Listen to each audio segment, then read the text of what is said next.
amigos, estamos en Respuestas en 2 minutos. Soy Damián Llorio y hoy nos acompaña Yatensi Bonilla. Él está con sus nuevos libros aquí en los Estados Unidos y hoy queremos hablar en profundidad sobre un libro con un título muy sugerente: Cristo y el cristianismo, dos grandes enemigos. Es un título que invita a pensar mal, es un título que invita a que vuele la imaginación. Por eso nos gustaría que Yate nos explique un poco de qué se trata este libro y por qué un título tan sugerente. Hola Yate, buen día y bueno. Muchas gracias. Mire, este libro es controversial y ya el título es polémico. Sí. Sin leer el contenido, como usted bien lo acaba de mencionar, uno lee la portada y dice Cristo y el cristianismo, dos grandes enemigos, ya como que molesta a algunos que son cristianos muy conservadores, ya sean católicos o evangélicos o protestantes, les choca el título. Ahora, ese es el objetivo, se buscó un título controversial, porque los libros deben ser polémicos también. Todo libro bueno, decía un autor, todo libro exitoso y bueno debe ser controversial y el título debe crear una polémica para que sea atractivo y responda a los temas concretos. De hecho, el libro es controversial. ¿Por qué? Porque se hace toda una revisión histórica de cómo la iglesia ha ido entendiendo a Jesucristo y lo volvió doctrina, lo volvió institución, lo volvió teología. Pero también revisamos quién fue Cristo en realidad. ¿Quién fue Jesús de Nazaret? La parte humana de Jesús, sus principios, sus pensamientos, sus teologías, sus filosofías, su forma de ver la historia, a la mujer, al niño, al paralítico, su forma de pensar.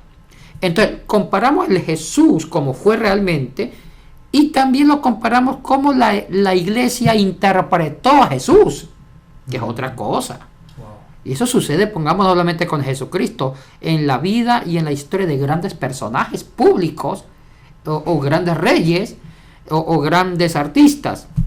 El artista fue así, tuvo sus propios principios, sus propias virtudes, anhelos, fracasos, frustraciones, se muere. Y aquí entra la biografía, dice. Sí, aquí entra, hay una frase muy interesante que dice: aquí muere la historia y aquí comienza la leyenda. Se aplica eso en los grandes personajes y sí, también claro, en acontecimientos que han sucedido. No solamente personajes, sino hechos reales.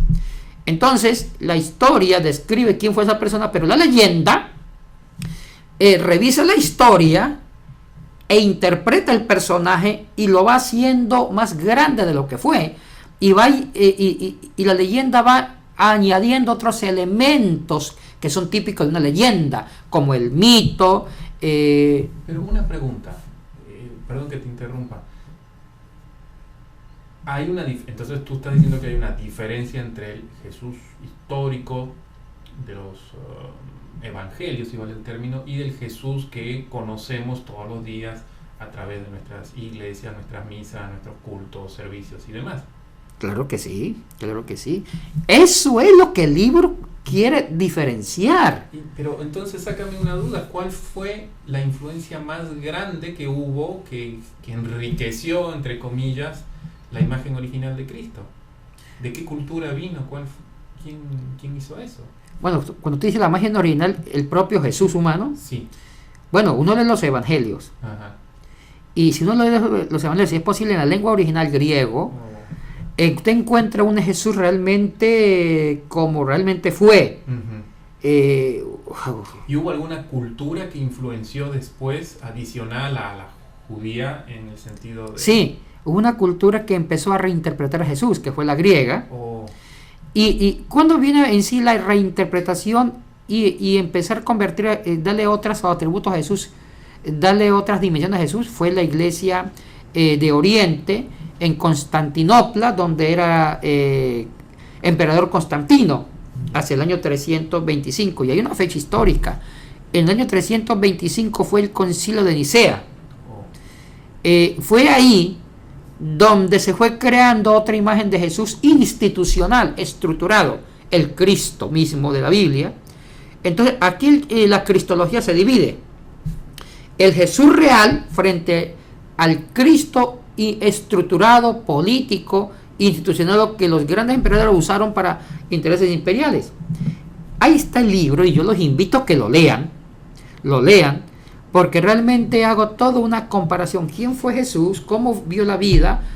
Oye, mire, es más hermosa la imagen del Jesús real histórico que del Cristo creado por la historia y la doctrina de la teología, porque me parece que la historia empobreció a Cristo, pero cuando usted lee el propio Jesús histórico real, es más grande, más humano, más digno, más inteligente, más cercano y brillante. ¿También es una novela como otros libros? No. ¿O qué formato tiene? No, es un formato más de reflexión, se usa un lenguaje más directo, describir los dogmas, es describir el Jesús real, pero sin usar la novela, es un que libro está académico, pero también fácil de entender. Ok. La pregunta más importante, ¿qué esperas que tu libro haga en el lector? ¿Qué quieres que aprenda o qué información quieres que el lector saque de este libro? Persigo 3 objetivos. Primero, llevar al lector a la conciencia de quién fue Jesucristo. El mundo occidental, como la Europa occidental, Norteamérica, Centroamérica, Caribe, Sudamérica, son culturas cristianas. Tenemos como religión primaria el cristianismo, ya sea en forma católica o en forma protestante. Tanto católico como evangélico protestante somos cristianos porque seguimos a Jesucristo, aunque en diferentes caminos. Es que conozcan quién fue Jesucristo realmente y cómo Cristo lo fueron concibiendo a través de las instituciones de la iglesia y dieron origen a otro Cristo que no corresponde al que fue realmente como histórico. Ese es el objetivo. Una información académica de concientización con un trabajo académico de primer nivel. Segundo objetivo, que el creyente tenga una actitud crítica ante la religión, no para dejarla, sino para que sean creyentes mucho más fuertes, pero conscientes de un Jesús más hermoso, más que el Jesús presentado por la iglesia, sino un Jesús más histórico, más real, para que lo conozcan. Y tercer objetivo, que es el más importante, el último capítulo es extremadamente práctico y pastoral. Hablamos de un tema que Jesús histórico profesó, el amor, ágape. Y en el tercer capítulo se habla cómo vivir el amor para dar sentido a su vida. Se cuentan muchas historias de amor en forma pastoral y práctica para que el creyente o la persona le dé un sentido más perfecto a su vida de la perspectiva cristiana.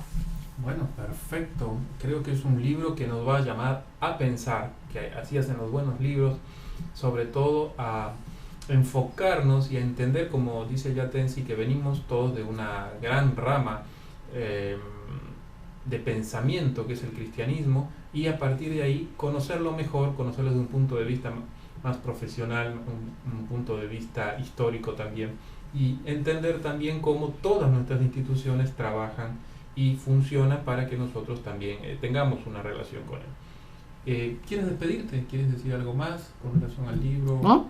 ¿Estamos bien? Que lo quieran, realmente vale la pena. Mire,